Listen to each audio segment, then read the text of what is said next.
साहिब बहन जी। सत साहेब पवन भाई जी, सत साहेब। जी बहन जी बोलिए। पवन भाई जी, अभी आपका वीडियो देखा।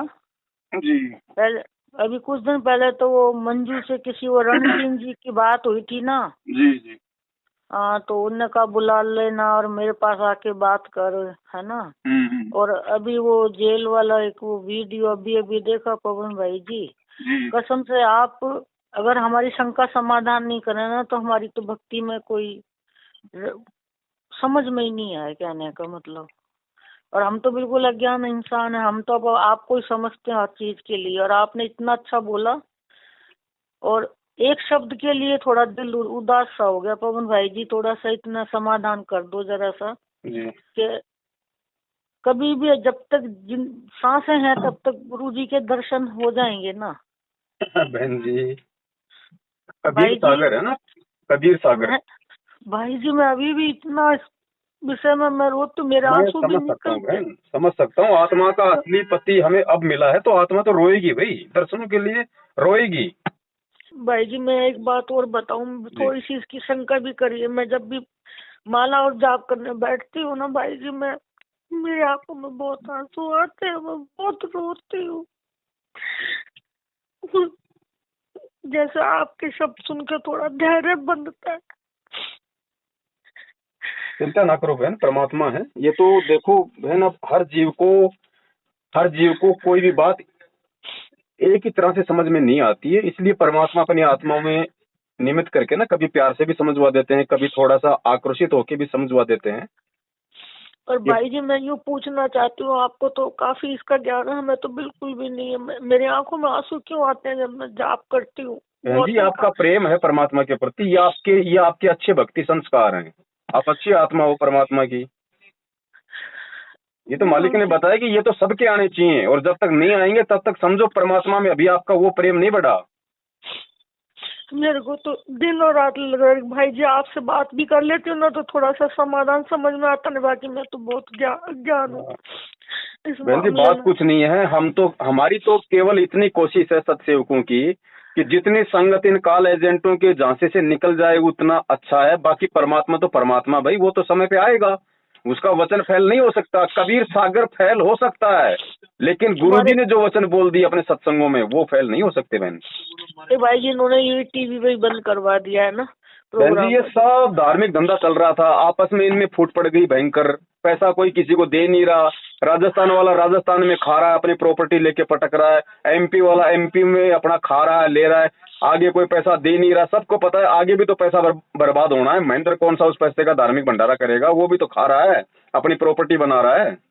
मुझे समझ में नहीं आता पवन भाई जी, इनको दौलत इतनी प्यारी क्यों लगती है, समझ में नहीं आती है बहन बात। जी, अगर ये समझ में आ जाता तो युगों युगों से अपन यहाँ क्यों भटकते रहते? ये काल का यही तो सबसे बड़ा जाल है।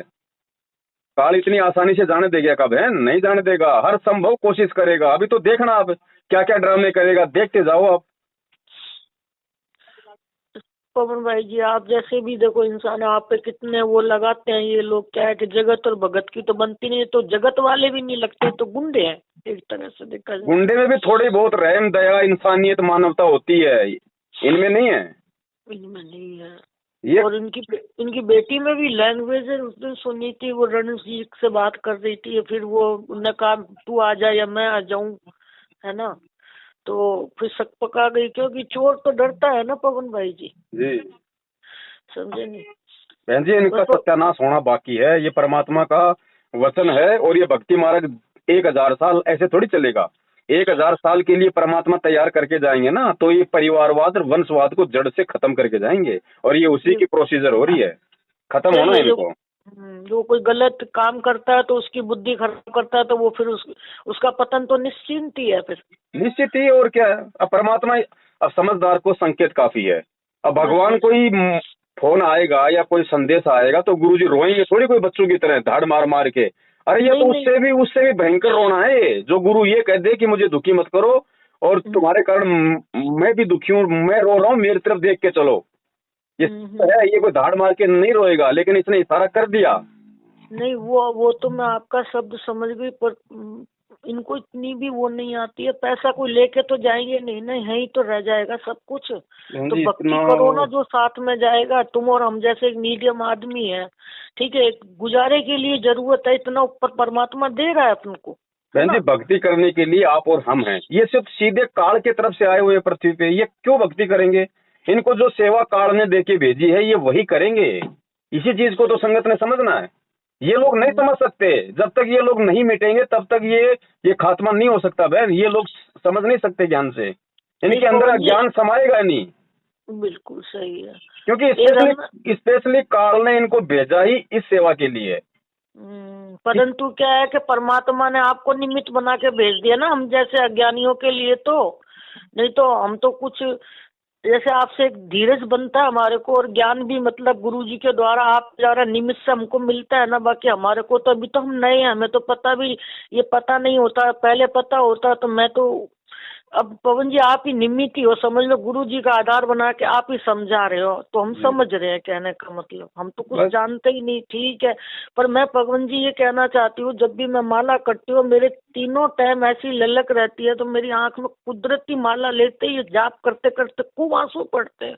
बहन जी परमात्मा घर पे आके ना, घर पे आके आशीर्वाद दे जाएगा, घर पे आके दर्शन दे जाएगा। जो भी आगे का नाम है परमात्मा घर पे आके देके जाएगा।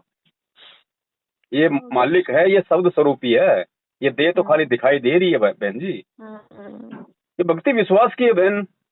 विश्वास तो मेरे को इतना है कि मेरी जान चली जाए, मेरी आखिरी सांस भी यही बोलेगी और आगे तक बोलती रहेगी, इतना मतलब वो है बस। तो बहन यही चाहिए परमात्मा को। बाकी जो अपने जैसी दुष्टता करता रहेगा वो अपना भोगेगा समय आने पे। ठीक है, बताना समझाना हमारा फर्ज है भाई, हम बताएंगे संगत को, हमारे भाई बहन है।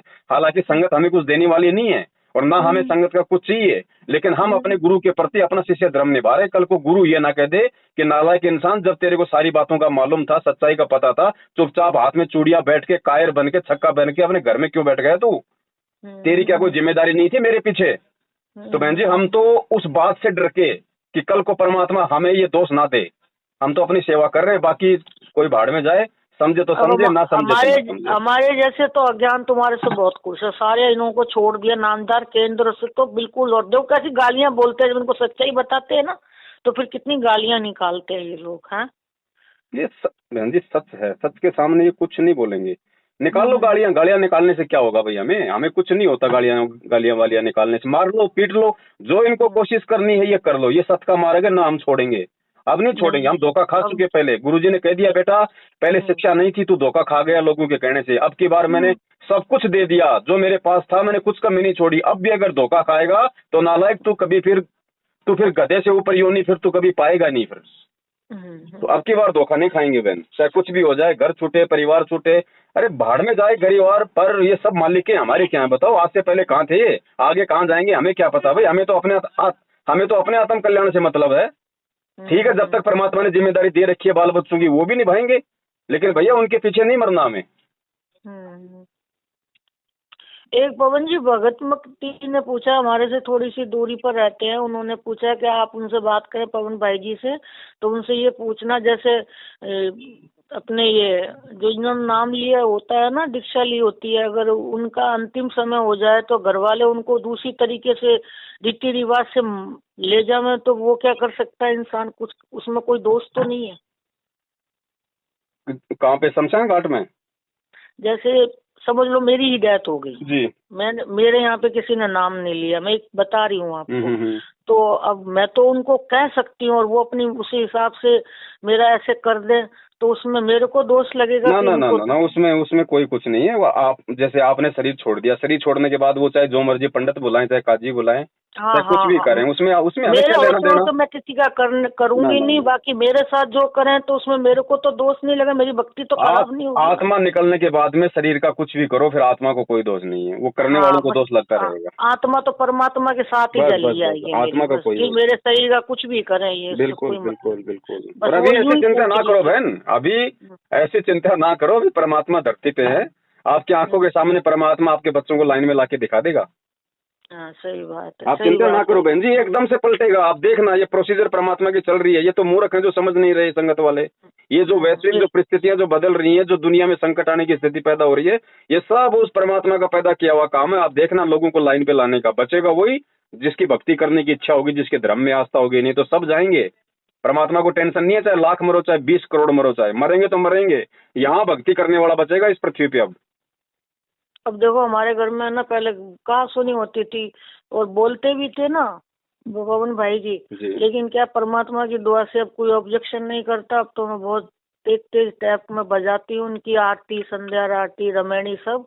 अब कोई कुछ नहीं बोलता है और सब शांत हो गए। देखो मालिक की वाणियों का नशा ना धीरे धीरे उन लोगों पे होना शुरू हो जाता है, वो फिर धीरे धीरे बेसुध हो जाते हैं। सब है ना, जब मैं सो के उठती हूँ ना सब मुझे सत्साहेब ही बोलते हैं। तो है तो मालिक की आत्मा ना सारी, ठीक है भाई, उनके संस्कार थोड़े परमात्मा से जुड़ने के अभी नहीं आए, कोई माड़े कर्म थे, है तो परमात्मा के बच्चे। वाणियां तो उनपे भी असर करेंगी ना। जब जानवरों पे वाणी असर कर रही है, पेड़ पौधों पे वाणी असर कर रही है, वो तो जीवते जागते मानव रूपधारी प्राणी है, उनपे क्यों नहीं करेगी भाई। और ये परमात्मा का एक सिस्टम है बहन, धीरे धीरे। अब जैसे वो आत्माएं हैं, उन आत्माओं को अपने शरण में लेने के लिए, उनके संस्कार बनाने के लिए परमात्मा ने पहले आपको निमित्त बनाया, आपको शरण में लिया, ताकि इस घर में वाणी चले, ज्योति जले, मालिक की महिमा का गुणगान हो, फिर धीरे धीरे उनपे भी असर हो जाएगा। और हो रहा है ना। तो ये परमात्मा की प्रोसीजर है। अब दम नहीं घुटता, पहले जैसे मेरा दम घुटता था, धीरे धीरे चुपचाप करती थी। अब खुले कहते डेक लगाए, कुछ टैप लगाया खुद ला करके, कोई बात नहीं, बड़ा स्पीकर से। और अब ऐसे कुछ नहीं होता। और एक है ना, मैं खुशी की बात ये बताऊं पवन भाई जी, आपसे ही शेयर करूंगी। परमात्मा है ना 6 साल से जमीन पे नहीं बैठ पाती थी, कुर्सी पे करती थी। अच्छा, ठीक है ना। तो अब मैंने क्या उनका दरबार लगाया ऊंचा, और नीचे को है ना वो एक छोटी सी दरी बिछा करके, कालीन बिछा के आराम से मेरे को परमात्मा ने जमीन पे बैठा दिया पवन भाई जी। वो बहुत अच्छी बात है। फिर भी ये परमात्मा के ये इस तरह के मतलब ये आदेश हैं। अगर किसी भगत को ऐसे शरीर में कोई दिक्कत हो ना, तो आरती के समय, मंत्र के समय वो खाट पे मतलब की लेट के भी कर सकता है, बैठ के भी कर सकता है, ऐसी कोई दिक्कत नहीं। तो आत्मा से होती है क्रिया। परमात्मा ने नीचे से बैठा दिया। मैं ये सोचती थी कि परमात्मा मैं तुम्हारे बराबर में कैसे बैठूं, तो मेरे को हफ्ते भर के नीचे में पलोथी मार के बैठा दिया पवन भाई जी। इसकी खुशी का मेरे को कोई वो ही नहीं है। घर में भी अचंभा करते हैं सब लोग। ये तो बहन जी, अगर आत्मा की इच्छा हो तो परमात्मा क्या नहीं करते। बस वही है। बस मैं पवन भाई जी यही तो पूछ रही, कोई गुनाह तो नहीं है। मेरे आंसू बहुत आते हैं जब मैं पाठ करती हूँ, जाप करती हूँ। मैंने मेरे अंदर कोई पाप तो ऐसा नहीं है, बस इनकी तस्वीर को देखती हूँ तो आंखों में डर डर आंसू पड़ते हैं। देखो बहन, दो बातें हैं। एक तो आंसू आना स्वाभाविक क्रिया है भाई। जैसे कोई शरीर में दिक्कत हो, कोई आंखों में दिक्कत हो, आप लगातार किसी चीज को देख नहीं सकती, एक तो वो क्रिया है। नहीं ऐसा कुछ नहीं है। हाँ, और एक होता है अंदर से मतलब कि आत्मा से रोना आता है भाई, अपने परमात्मा को याद कर करके। हाँ, वो तो बिल्कुल सोने पे सुहागा है, वो तो होना चाहिए, सब में होना चाहिए वो तो। ये तो गुरुजी ने बोल रखा है, वो तो सब में होना चाहिए। एक भगत कह रहा था, बोले गुरुजी, बोले मैंने क्या नाम ले लिया, बोले जब भी आरती मंत्र करता हूँ मैं तो बोले रोना आता है। बोलो अरे, तो बोले नालायक, इससे अब अच्छा और क्या चाहिए। मैं तो चाहता हूँ कि मेरे सब भगत रोएं, बोलो इस तरीके से। हाँ, बस वही है पवन भाई जी। बस मैं इसी से सोच रही थी। और मैं देखो किस मामले में तुम्हारी बहन कितनी भाग्यशाली है कि जब भी आपका मैं फोन करती हूँ फटाक लग जाता है। हाँ, ये परमात्मा की दया है। नहीं तो मैं तो पूरे दिन में 2-4 ही फोन उठाता हूँ, बड़ी मुश्किल से। बाकी तो जो अन्य जो भगत भाई बिल्कुल, मेरा तो मैं 5-6 बार आपसे बात हुई है। पहचान लिया ना आपने मेरे को? जोधपुर से। हाँ, जोधपुर के आसपास। ठीक है पवन भाई जी, सत साहिब। ठीक है बहन, सत साहिब, जय हो बंदी छोड़। सत साहिब, जय हो बंदी छोड़।